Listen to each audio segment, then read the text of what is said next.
நடிகைகள் எல்லோரும் கதாநாயகியாக நடித்து குணச்சித்திர வேடங்களில் நடித்து பின் நீண்டகால சினிமாவில் நிலைத்து நிற்பார்கள்.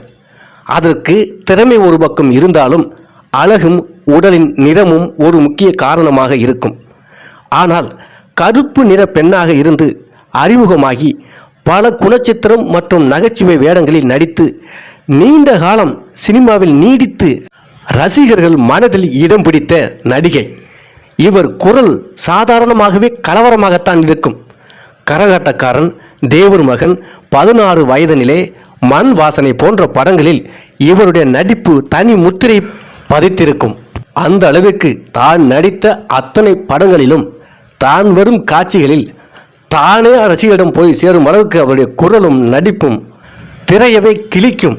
அந்த அளவுக்கு தன் ஆற்றல் மிகுந்த நடிப்பால், தனித்துவமான நடிப்பால் தமிழ் சினிமாவில் தனி முத்திரை பதித்த மானாமதுர கருப்பு மல்லி காந்திமதி அம்மா 1940ஆம் ஆண்டு ஆகஸ்ட் 30ஆம் தேதி அப்போதைய ராமநாதபுரம் மாவட்டம் மானாமதுரையில் பிறந்தார்.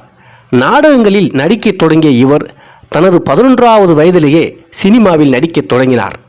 சிவாஜி கணேசன், எம்ஜிஆர், ஜெமினி கணேசன், முத்துராமன், எஸ்.எஸ். ராஜேந்திரன், நாகேஷ், சந்திரபாபு போன்ற பலம்பெரும் நடிகருடன் நடித்த அவர் 16 வயதிலே படத்தில் மயிலாக நடித்த ஸ்ரீதேவியின் அம்மாவாக நடித்தது அவரது கவனத்தை ரசிகரிடம் ஈர்த்தது. அவர் நடித்த மற்ற முக்கியமான தமிழ் படங்களில் மண் வாசனை, முத்து மற்றும் கரகாட்டக்காரன் ஆகியவை அடங்கும். இதில் தேவர் மகனில் தேர் இழுக்கும்போது கமலஹாசனிடம் தானும் வடம் இழுக்க வேண்டும், தேர் இருக்க வேண்டும் கெஞ்சி அவரையும் இழுக்க சொல்லுவார். அந்த காட்சியில் தேர் இழுத்து செல்லும்போது குண்டு வெடித்து அவர் இறந்து விடுவார். அதில் ரசிகரிடம் பெரும் மனதில் கணத்தை உருவாக்கிய ஒரு கதாபாத்திரமாக அந்த படத்தில் அவர் நடித்திருப்பார். தமிழ் சினிமாவிற்கு அவர் ஆற்றிய பங்களிப்பிற்காக தமிழக அரசின் கலை மாமணி விருது வழங்கப்பட்டது.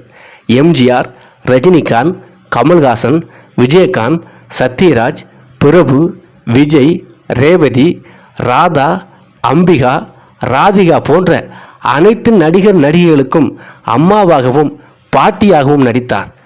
மற்ற நடிகர் நடிகைகள் போன்ற சொற்பொழிவு இல்லாத பல மொழிகளை உச்சரிக்க முடியாது. சித்தடா கள்ளி விறகு உடைக்க போனாலும் கத்தாழ முள்ளு கொத்தோட குத்துச்சான். இந்த மாதிரி அவர் நடிக்கிற பல கதாபாத்திரங்களில் அவர் பேசக்கூடிய பல மொழிகள் மக்களிடம் பெரிதாக சேர்ந்தன.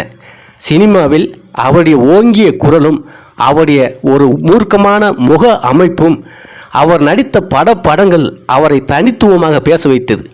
அவரிடத்தில் இன்றும் எந்த நடிகையும் இல்லை என்பதுதான் உண்மை. காந்திமதி அம்மா என்ற ஒரு நடிகை நடித்த கேரக்டரில், அந்த கனத்த குரலில், அந்த கருப்பு உருவத்தில் பேசக்கூடிய ஒரு கேரக்டர் இன்று வரை தமிழ் சினிமாவில் இல்லை. அந்த அளவிற்கு 30-40 வருடங்கள் தமிழ் சினிமாவில் கோலோச்சிய மிக பெரும் நடிகை ஆவார். 16 வயதிலே படத்தில் நடித்த அத்தனை கதாபாத்திரமும் ஸ்லோ லாங்குவேஜ் என்று சொல்லக்கூடிய மெதுவாக பேசக்கூடிய ஒரு சாஃப்ட் கார்னர் கேரக்டராக இருப்பார்கள். ரஜினியாக இருந்தாலும், அவர் வில்லனாக இருந்தாலும் ரொம்ப மூர்க்கத்தனமான பேச்சு இருக்காது, நக்கலாக சிரித்து கொண்டு தான் இருக்கும். கமல்ஹாசனுடைய கதாபாத்திரமும் அவ்வாறு தான் இருக்கும். ஸ்ரீதேவி, அந்த டாக்டர் போன்ற அனைத்து கதாபாத்திரங்களும் மெதுவான வசனம் பேசக்கூடிய சாஃப்டான கேரக்டராக இருக்கும். ஆனால் அதில் ஓங்கி வசனம் பேசக்கூடிய அந்த கதையை, அந்த காட்சியை இன்னொரு கட்டத்துக்கு எடுத்து செல்லக்கூடிய காட்சியாக காந்திமதி அம்மா வருகின்ற காட்சிகள் அமைந்திருக்கும். அந்த அளவுக்கு அவருடைய நடிப்பு, அந்த குரல் வளம், அந்த முக பாவனை ஒவ்வொரு படத்திலும் தனித்துவம் பெறும். அவர் வரும் காட்சிகள் எதுவுமே போரடிப்பதாக இருக்காது. சாதாரண காட்சிகள் கூட அவருடைய வசன உச்சரிப்புகளால் தூக்கி நிறுத்தப்படும். அந்த அளவுக்குத்தான் பல படங்களில் நடித்திருப்பார். அதே போன்று கரகாட்டக்காரன் படத்திலும் அப்படித்தான். ராமராஜனுக்கு அம்மாவாக நடித்த அவர் அப்படியே மதுரை பக்கத்து மொழி பேசி, மதுரை பக்கத்து கிராமத்து பெண்கள், அதுவும் அந்த கரகாட்டம் பாரம்பரியமாக தொழிலாக நடத்தக்கூடிய பெண்கள் என்ன பேசுவார்கள், எப்படி நடந்து கொள்வார்கள் என்று அந்த படத்திலும் அவருடைய கேரக்டர், அந்த வசன உச்சரிப்பு தனித்துவமாக பேசப்பட்டிருக்கும். அதிலையும் தனி முத்திரை பதித்திருப்பார். அதே போன்று பாரதி ராஜாவின் மண் வாசனை படத்தில் ஒரு பாட்டி கதாபாத்திரம் நடித்திருப்பார். அதில் ஜாக்கெட் போட்டிருக்க மாட்டார், வெள்ளை சேலை தான் அணிந்திருப்பார். ஒரு 70-80 வயது முதிர்ந்த ஒரு பாட்டி கதாபாத்திரம். அதில் பாண்டியன் கதாநாயகன் நடித்திருப்பார். அவர் பட்டாளத்துக்கு சென்று விடுவார். பட்டாளம் என்பது மிலிட்ரி, அந்த காலத்தில் பட்டாளம் என்று சொல்வார்கள். கதைப்படி பட்டாளத்துக்கு சென்று விடுவார். அவருடைய முறைப்பெண் காந்திமதியோட பேத்தி ரேவதி, அவங்க ஹீரோயின். பாண்டியன் வந்தவுடன் முறைப்பெண்ணுக்கு கல்யாணம் பண்ணி வைத்து விடலாம் என்று இந்த பாட்டி நினைத்திருக்கும். ரேவதியும் அவர் மீது உள்ள மாமன் மகன் அப்படிங்கிற ஆசையில் காத்திருப்பார். ஆனால் அவர் பட்டாளத்திலிருந்து வரும்போதே ஒரு பெண்ணை கல்யாணம் செய்து கூட்டிட்டு வருவார்.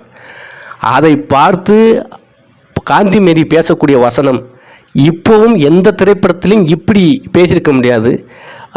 அவ்வளவு அழகாக பேசியிருப்பார். ஆசையாக மனசில் ஆசையை வளர்த்து கொண்டு தன் மாமன் மகன் தன்னை கல்யாணம் செய்து கொள்வார் என்று வேறு கல்யாணமும் யாரையும் நினைக்காமல் வேறு கல்யாணம் செய்தாமல் அவர் நினைப்பாக சந்தோஷமாக காத்திருந்த ரேவதிக்கு ஷாக் கொடுக்கும்போது, அதற்கு முன்னால் ரேவதியோட அந்த சந்தோஷத்தெல்லாம் பார்த்து தன் பேத்தி இவ்வளோ சந்தோஷப்பட போகிறா, பேரன் வந்தோடனே திருமணம் நடக்க போந்து இந்த பாட்டி கேரட்டும் அதில் சந்தோஷப்பட்டிருப்பாங்க. ஆனால் இன்னொரு கல்யாணம் பண்ணி வீட்டு வாசலுக்கு வந்த உடனே அவர்கள் நடித்த நடிப்பு இப்போதும் இந்த வீடியோ பார்க்குறவர்கள் அந்த காட்சியை போட்டு பார்க்கலாம்.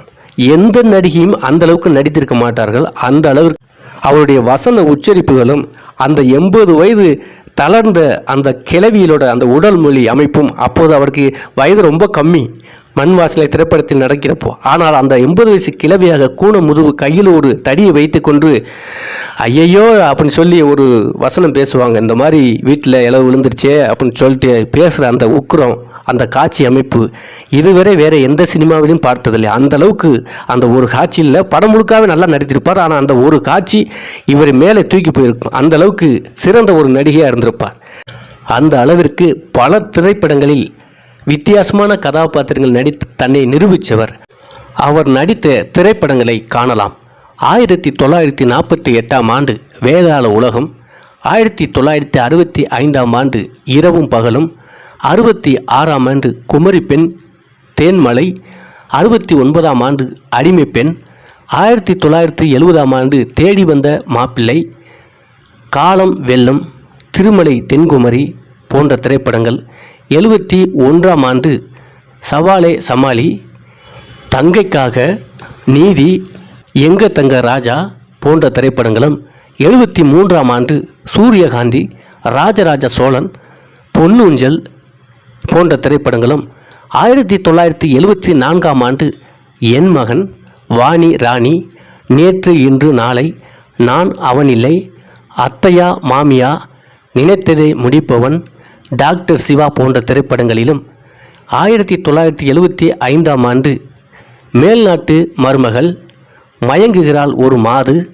அன்பே ஆறுயிரே போன்ற திரைப்படங்களிலும், 77ஆம் ஆண்டு 16 வயதினிலே போன்ற திரைப்படத்திலும், 78ஆம் ஆண்டு வணக்கத்துக்குரிய காதலியை, கிழக்கே போகும் ரயில் போன்ற திரைப்படங்களிலும், 79ஆம் ஆண்டு இனிக்கும் இளமை, மாந்தோப்பு கிளியே, சுவரில்லாத சித்திரங்கள் போன்ற திரைப்படங்களும், 1980ஆம் ஆண்டு எங்க ஊரு ராஜாத்தி, ருசிகண்ட பூனை, மூடுபனி, பாமா ருக்மணி போன்ற படங்களும், 1981ஆம் ஆண்டு இன்று போல் நாளை வா, ஒருத்தி மட்டும் கரையினிலே, அந்தி மயக்கம் போன்ற திரைப்படங்களும், 1982ஆம் ஆண்டு இரட்டை மனிதன், மூன்றாம் பிறை, நேரம் வந்தாச்சு போன்ற திரைப்படங்களும், 83ஆம் ஆண்டு மண் வாசனை, உயிருள்ளவரை உஷா, தராசு போன்ற திரைப்படங்களும், 84ஆம் ஆண்டு உறவை காத்த கிளி, தை பந்தல், மண்ணுக்கேத்த பொண்ணு போன்ற திரைப்படங்களும், 85ஆம் ஆண்டு தென்றலை எண்ணெய் தொடு, எங்கள் குரல், புதிய தீர்ப்பு, சாவி, சிதம்பர ரகசியம் போன்ற திரைப்படங்களும், 1986ஆம் ஆண்டு நட்பு, ஆயிரம் கண்ணுடையால், மண்ணுக்குள் வைரம் போன்ற திரைப்படங்களும், 1987ஆம் ஆண்டு சின்ன தம்பி பெரிய தம்பி, நினைவே ஒரு சங்கீதம் போன்ற திரைப்படங்களும், 88ஆம் ஆண்டு தெற்கத்தி கல்லன், பந்தய குதிரைகள், கரகாட்டக்காரன், சோலைக்குயில், படித்த உள்ள, தங்கமான ராசா போன்ற திரைப்படங்களும், அண்ணனுக்கு ஜெய், என் அருமை மனைவி, மனிதன் மாறிவிட்டான் போன்ற திரைப்படங்களும், 1990ஆம் ஆண்டு மல்லுவெட்டி மைனர், சந்தனக்காற்று, பெரிய வீட்டு பண்ணைக்காரன், என் காதல் கண்மணி போன்ற திரைப்படங்களும், 91ஆம் ஆண்டு ஞானப்பறவை, கும்பக்கரை தங்கையா, நம்ம ஊர் மாரியம்மா, சோலையம்மா, உன்ன நினைச்சேன் பாட்டு படித்தேன் போன்ற திரைப்படங்களும், 92ஆம் ஆண்டு ஊர் மரியாதை, இது நம்ம பூமி, திருமதி பழனிசாமி, நாடோடி பாட்டுக்காரன், வால்டர் வெட்டிவேர் போன்ற திரைப்படங்களும், 93ஆம் ஆண்டு தாலாட்டு, சர்க்கரை தேவன், சின்ன ஜமீன் போன்ற திரைப்படங்களும், 94ஆம் ஆண்டு நம்ம அண்ணாச்சி, அத்தமக ரத்தினமே, இளைஞர் அணி, ஆணழகன் போன்ற திரைப்படங்களும், 1995ஆம் ஆண்டு திரு மெட்ராஸ், முத்து, வர்றார் சண்டியர் போன்ற திரைப்படங்களும், 1996ஆம் ஆண்டு அம்மன் கோவில் கீழ வாசலிலே, நம்ம ஒரு ராஜா போன்ற திரைப்படங்களும், 1997ஆம் ஆண்டு நல்ல மனசுக்காரன், விவசாயி மகன், நம்ம ஒரு ராசா போன்ற திரைப்படங்களும், 1999 நேசம் புதுசு போன்ற திரைப்படங்களும் நடித்துள்ளார். 2000க்கு பிறகும் பல திரைப்படங்களில் நடித்தார். 2001ஆம் ஆண்டு பொன்னான நேரம், தவசி போன்ற திரைப்படங்களிலும், 2003ஆம் ஆண்டு அன்பு தொல்லை திரைப்படத்திலும், 2004ஆம் ஆண்டு விருமாண்டி, சேட்டை, ஒரு முறை சொல்லிவிடு போன்ற திரைப்படங்களிலும், 2005ஆம் ஆண்டு ஐயா, 2006ஆம் ஆண்டு ஐயப்பசாமி போன்ற திரைப்படங்களிலும் நடித்தார். 1940களில் ஆரம்பித்த இவருடைய திரைப்பயணம் 2006 வரை தொடர்ந்து சினிமாவில் பரபரப்பாக நடித்து கொண்டிருந்தவர். திரைப்படங்கள் மட்டுமல்லாது தொலைக்காட்சி தொடர்களிலும் நடித்தார். 2004ஆம் ஆண்டு முதல் 2007ஆம் ஆண்டு வரை மூசாவின் பாட்டியாக மைடியர் பூதம் என்ற தொடரில் நடித்தார். 2004 முதல் 2007ஆம் ஆண்டு அதே காலகட்டத்தில் ஜெயா டிவியில் கல்கி என்ற தொடரில் நடித்தார். 2005ஆம் ஆண்டு கோலங்கள் நாராயணன் சகோதரியாக சன் டிவியில் நடித்தார். 2010-11ஆம் ஆண்டு பொண்டாட்டி தெய்வம் என்ற தொடரில் சன் டிவியில் நடித்தார். இவ்வாறு சின்ன திரையிலும் அவர் தொடர்ந்து நடித்து கொண்டு இருந்தார். செப்டம்பர் 9ஆம் தேதி 2011ஆம் ஆண்டு அவர் காலமானார்.